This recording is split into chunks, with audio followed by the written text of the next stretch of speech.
আপনারে গালি দিব নাকি চুমা দিব? এই খবরদার হাসবি না, হাসাহাসি করলে একদম কিন্তু শেষা খাবি। দেখছো নি কারবার কনের লগ লগ ভুলে গেল। এই অল্লগ উসবুস করে কথা কইস। আর তো কালা জবান রে। ওই কয় টাকা হইছে আমি দিব। বিল দেওয়ান লাগতো না, জরিমানা দিতে চাইলে ৭,০০০ ইউরো বাইট করেন। আমার ব্যস্ত হইব না। কেমনে দেবো ৭,০০০, তাও আবার ইউরো? হ্যাঁ এটাই বুঝছিলাম, ফকিনির ঘরে ফকিনি। এই কেডা রে? এই কেডা? হুঁশিয়ার, সাবধান, হুঁশিয়ার। তুই এখানে কি করস? হ্যাঁ, আমি পাহারা দিতেছি চোর ডাকাত যাতে না আসে। লাগবো না, আমার বাড়িতে পাহারা দেওয়া লাগতো না।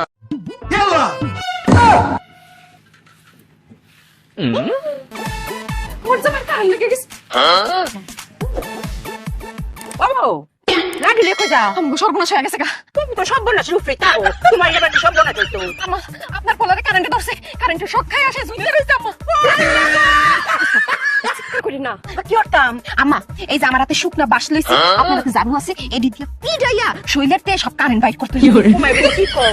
যত জোরে জোরে মারবেন তার বাঁচার সম্ভাবনা তত বেশি। লঙ্কাই কারেন্ট দিয়ে আর পুত্র করে আটকে আছে।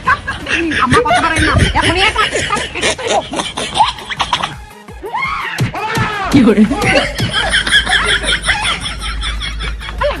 যাও, আল্লাহ আর ফুটটারে বাঁচাই দিছে। আমার ফুটটা ফলায় বাঁচছে। বাচ্চে কি বাচ্চে? এই ভিতরে কারেন্ট লয়ে গেছে, কাঁপতে কাঁপতে পড়ে যাবো।